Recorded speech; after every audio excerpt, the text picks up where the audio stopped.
Hello everyone, and welcome to my General Hospital official channel. I hope everyone is having a wonderful day. Before we begin, please hit the subscribe button and give this video a thumbs up.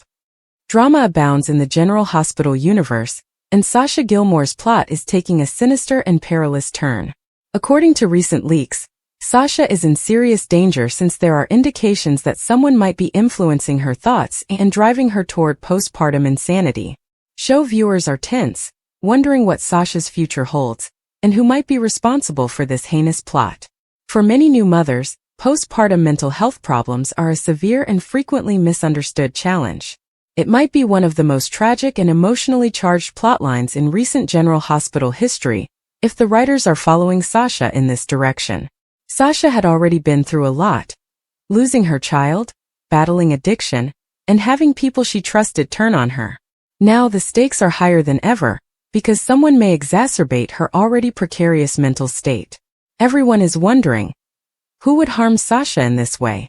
Port Charles is home to a number of suspects, each with their own agenda. Is this a part of a bigger, darker scheme? Or could it be someone who has a personal grudge against her?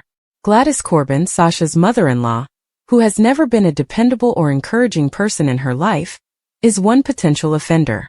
Given her history of manipulation and self-centeredness, Gladys may use Sasha's fragility as a chance to take charge of her money or even custody of baby Liam, assuming he is still alive.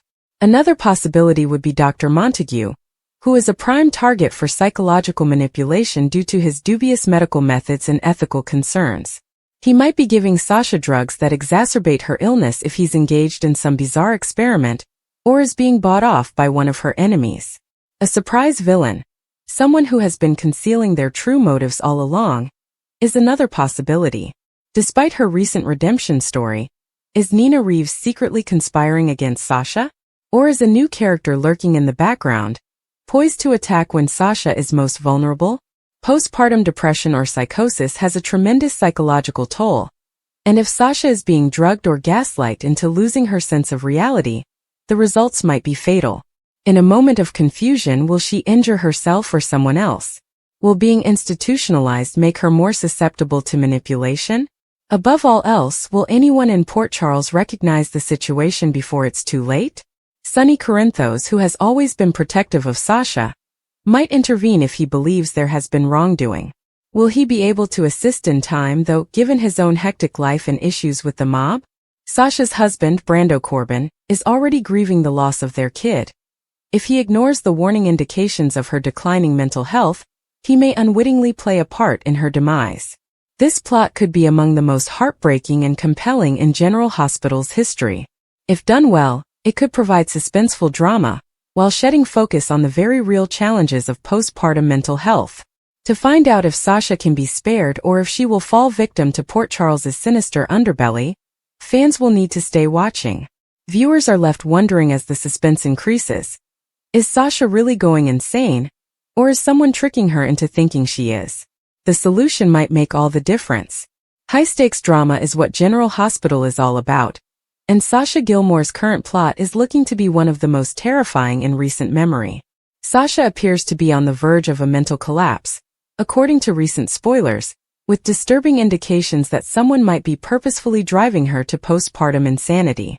Fans are speculating widely about this terrifying possibility, wondering why and by whom someone would do such a thing.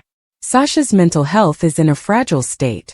Over the past 12 months, Sasha has experienced unspeakable trauma. She was devastated by the death of her newborn baby, Liam, and became vulnerable as a result of her following decline into addiction and despair. She is currently dealing with a new threat as she works to reconstruct her life, one that might not be all imaginary. Postpartum psychosis and postpartum depression, PPD, are terrible, genuine illnesses, and if Sasha is being tricked into thinking she's losing control, the results might be disastrous. There are already signs. Sasha has been exhibiting the typical signs of a mental health crisis, including mood swings, paranoia, and dissociative episodes. However, what if these symptoms are being produced artificially? Is she being drugged, fed misinformation, or perhaps gaslighted into thinking she's unstable by someone? Possible suspects. Who is interested in Sasha breaking? A number of characters have reasons to destroy Sasha, And villains are nothing new in Port Charles. Sasha's mother-in-law, Gladys Corbin, has never been a rock. Gladys has a habit of taking advantage of people around her, and is cunning and avaricious. She may be quietly supporting Sasha's breakdown if she views her instability as a means of controlling Brando's inheritance, or perhaps of removing Sasha from the picture completely. Dr. Montague, the dubious physician, has a history of unethical behavior. He might be changing Sasha's prescription or even telling her she's having hallucinations if he's being paid off by someone who wants her to get out of the way. Nina Reeves, despite her recent efforts at atonement, Nina's prior behavior demonstrates her capacity for brutality. Could she be manipulating things behind the scenes if she believes Sasha poses a threat to her relationship with Sonny or Wiley? A new enemy. Surprise villains are a favorite in soap operas. Is a new player with a secret agenda, or is somebody from Sasha's past hiding in the shadows? Postpartum manipulations, perilous repercussions. If Sasha is being driven insane, the consequences could be fatal. Severe delusions, self-injury, or even harm to others can result from postpartum psychosis. She might be institutionalized if she is being duped into thinking she poses a risk to herself, leaving her totally vulnerable to whoever is behind this plot. Even worse, Brando or those close to her may unwittingly aid in her demise by ignoring her cries for assistance as mere paranoia, if they are unable to spot the warning indications of foul activity. Will Sasha be saved in time by anyone? Who discovers the truth first could be the key to Sasha's survival. Sasha has always held a special place in Sonny Corinthos' heart. His protective instincts might take over if he suspects something is amiss. A devoted friend like Maxie Jones may see irregularities in Sasha's actions and look into them further. Sasha and Brando Corbin are both hurting, but if he is too preoccupied with his own suffering, he might not notice the warning signals until it is too late. A narrative with practical significance. In addition to being dramatic, this storyline could increase awareness of postpartum mental health. If General Hospital manages this plotline with tact, it may lead to crucial discussions regarding the stigma associated with psychosis and PPD, as many women suffer in silence. Joss calls Michael their family's anchor and expresses how happy he is to be back. He claims that she and their mother have been quite busy, and he is eager to learn about her experiences on Easter Island and her recent employment with a well-known professor. She promises to catch up with him in a few hours. How are the children doing? Joss asks. Michael claims that although they are having difficulties, they are adjusting and enjoy being older siblings. Especially Wiley. He finds it incomprehensible that his mother isn't present at this significant family gathering. According to Michael, things will worsen, and Willow is getting married to Drew. Joss can't claim to be shocked because Willow and Drew are nasty individuals who do horrible crimes. Willow consistently picks Drew over their children, despite Michael's best efforts to put the children first and put his personal hurt aside. Michael is advised by Joss not to allow Willow to ruin what ought to be a memorable day. Sasha has faith in Cody.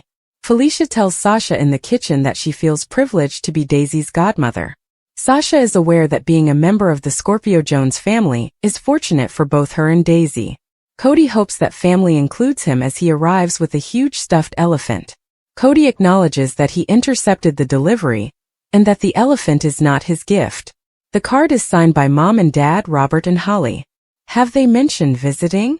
Felicia wonders. They haven't, according to Sasha, but she wants Daisy to know both of her grandparents. Felicia rushes to help Daisy when she starts crying. Sasha responds that she is happy when Cody tells her that she appears to be, but he isn't persuaded and senses that something is off. Sasha acknowledges that something strange is happening here, and it's related to Daisy. Sasha tells them it all began at the hospital when they brought her the wrong baby as they sit down. She tells him about Daisy's onesie changing colors inexplicably the other night after turning on the mobile over her crib. Many people may have done those things according to Cody, but Sasha claims that no one took responsibility. Cody assures her that she and Daisy will be all right and asserts that there must be an explanation. Jason and Carly remember. Jason and Carly talk about his job as Daisy's godfather and how he gets to protect her, just like he did for Michael at the chapel. They recall how upset Edward was that he wasn't invited and how the Quartermaines interrupted Michael's christening. There won't be any unwelcome surprise crashers today, according to Carly. Jason reassures her that Sonny's guys are on high alert and that the church is under lockdown. Anybody who considers moving will be prevented. Brooklyn is warned by Natalia. Natalia thanks Brooklyn for meeting her while enjoying a few cocktails in her metro courtroom. She alerts her to the risk to deception. Natalia tells her that Sonny's money had a clerical error, and that one of his investments wasn't quite clean, which could cause issues. Natalia says there's a risk it might not come out if Sonny divests. Why is she coming out now? Wonders Brooklyn. Natalia claims that she owed it to her, and that her errors with her children were a major contributing factor. Because of her decisions, she ruined her relationship with her children and her family. Natalia argues it's impossible, but Brooklyn says she can still make things better. She claims that Marco is better off without her around, and that nothing but suffering is left for her. She feels she has a bright future ahead of her. Turner faces off Sonny. Turner arrives to Sonny's with a box that was mailed anonymously, and showed up on her porch. She believes he sent the nice leather softball glove that is inside. She tells Sonny that it is illegal to bribe a court official after he denies it. Given how pitiful her glove looked, Sonny guesses it was sent by a considerate teammate. Only an expert could drop this off without leaving proof behind, which is why Turner thinks it's strange that it surfaced at the park the day following their conversation. She says she can't accept it even if he didn't send it, so perhaps he could give it to a teammate instead. When Christina shows up, she asks her father if he's prepared to leave. Greeting Christina, Turner remarks that she hasn't seen her since the trial. According to Christina, she never expressed gratitude to her for her actions. "It's my responsibility to bring criminals to justice," Turner replies, glancing at Sonny. Christina believes Turner's visit wasn't about softball after he departs. Sonny sends her to retrieve Daisy's gift, which he left in the kitchen, and reassures her that it was nothing.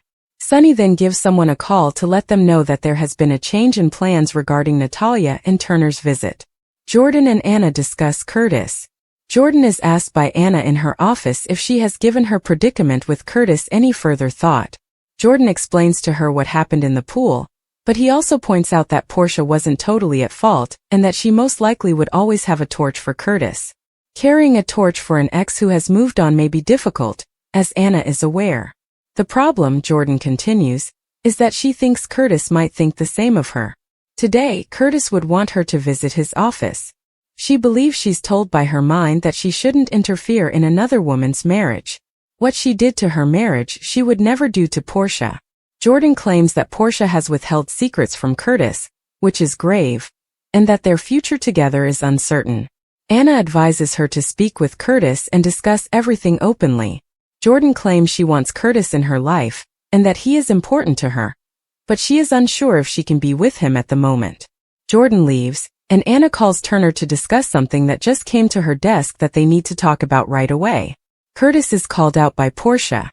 In his office, Portia confronts Curtis, asking if he is assisting her with the Drew situation in order to keep their marriage intact, or to end their relationship permanently. Curtis claims their relationship issues are low on his list of priorities, and that his only current concern is getting Drew out of their lives. She is prepared to battle for their marriage, so she gives him the order to move them up. She wants to hear what Curtis has to say, even if he warns that she might not like it. He is conflicted since he knows that Drew pursued her just because of him.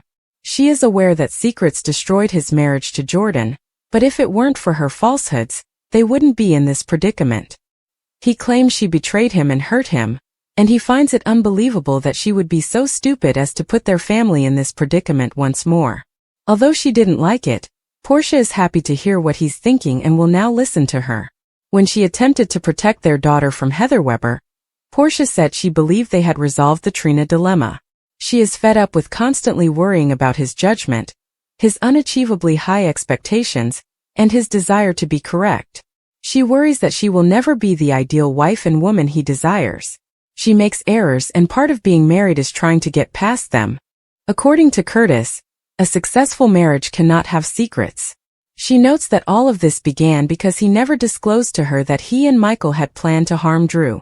What is unusual about what he did? She loves him because he will stop at nothing to keep their family safe, so why does he use it as a justification to split them up? He is ordered by Portia to explain to her how to resolve this. Curtis is uncertain if she can. She would never make him feel the way he is making her feel right now, and Portia finds it hard to believe this is how their relationship ends. He claims that he had never intended to harm her while she sobs. How do they overcome this, she asks, since they love each other? Tell her there is hope, please. Visitors congregate at the church. When Michael and Sunny get to the church, they run into Jason and Carly. The others are taking pictures outside. Carly claims that she and Jason discuss Michael's christening and the value of family. Even chosen family, according to Sunny. Chase follows Brooke, Lynn, and Felicia into the church. Chase remarks that it's an intriguing combination of the Scorpio and Corinthio's families, and he wishes he could have seen Mac, Robert, and Sunny gathered around the baptismal font. Mac and Robert can't be here, according to Felicia. Chase is pulled aside by Brooke Lynn, who informs him that Deception is having problems, and that she is unsure of how to inform Maxie. Sunny sends Paul to pick up Natalia after talking with Jason about Turner's arrival. The world of Natalia disintegrates. Looking at pictures in her metro courtroom, Natalia remarks that Belize is stunning. Paul, who she hadn't anticipated till later, knocks on the door. He informs her that plans have changed and she will now travel to Belize rather than tonight. Paul responds that she will be traveling alone because Sunny is at his granddaughter's christening when she asks when he would be joining her. Paul claims that was never the idea, which shocks Natalia because she assumed Sunny was coming. Paul responds that he will return once Natalia tells him she needs an hour to pack. When Natalia discovers that Sunny isn't accompanying her, and that there is no new life or future, just the same life now but somewhere else, she breaks down when she is by herself. She accuses Sunny of being a jerk for leaving her and merely wanting her gone. Paul isn't there when she opens her door and peeks.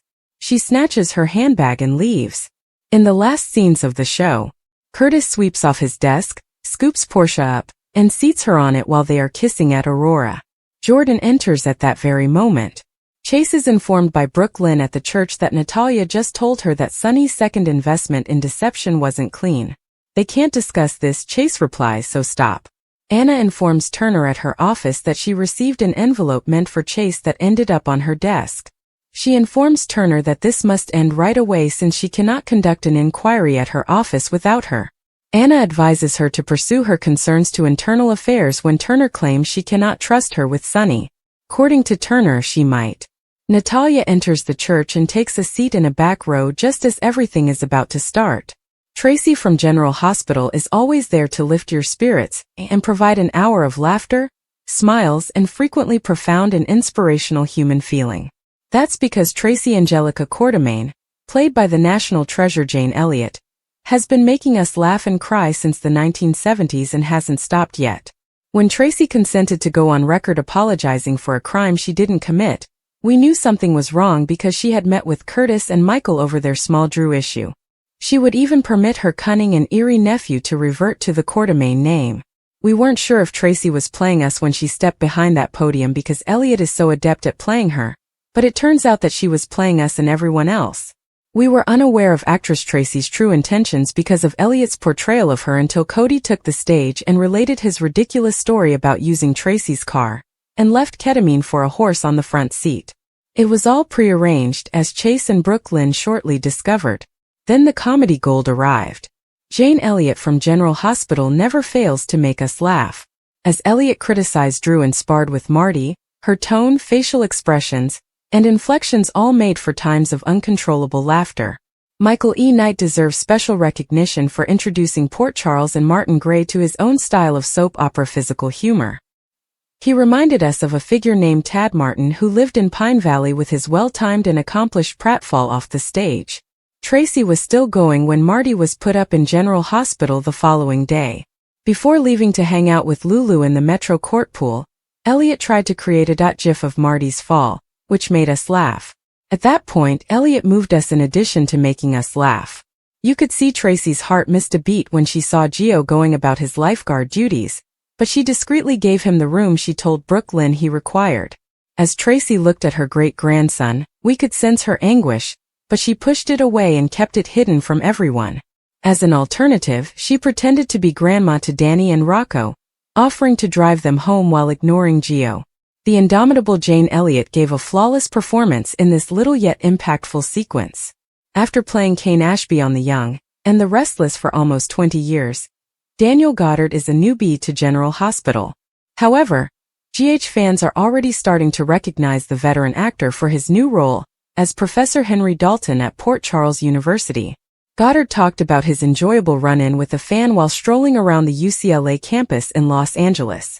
Sonny from General Hospital has stated unequivocally that retiring is a priority this year.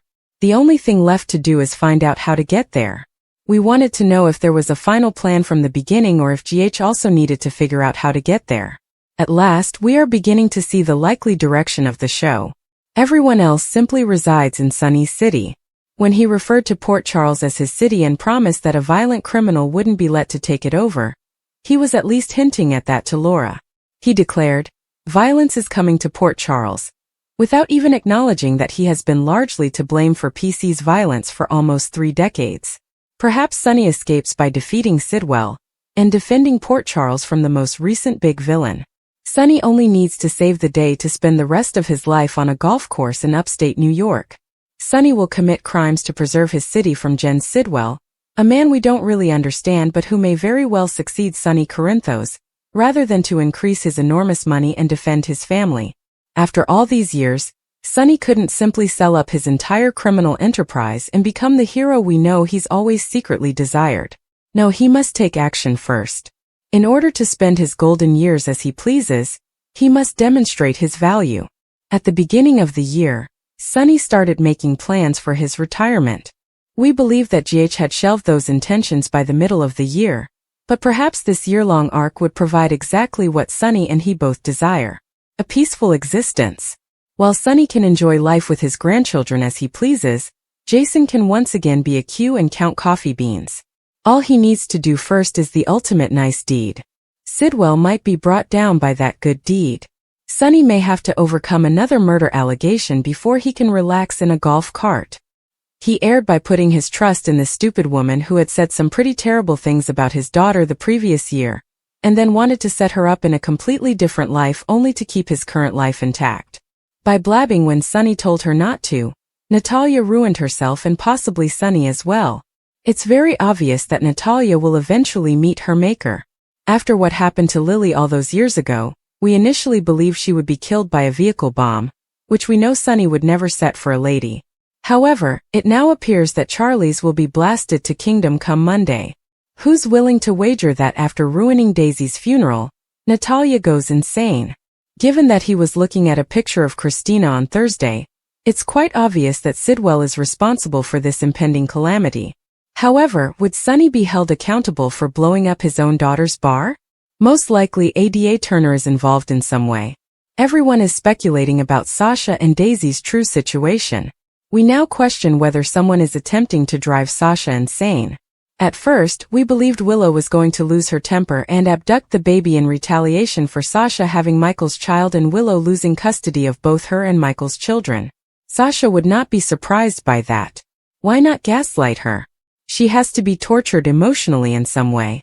It certainly seemed like someone wants Sasha to doubt her sanity, given the hospital mix-up, the mobile music, and baby Daisy's abrupt transformation.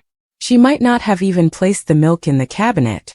It's possible that the person abusing her did it to make Sasha believe she had mommy brain, and question whether she really put Daisy in the pink onesie. As an aside though, Sasha swaddled that child. The sight of that baby being put to sleep while smiling, cooing, and simply lounging in a onesie may be too much for our own maternal brain to stomach.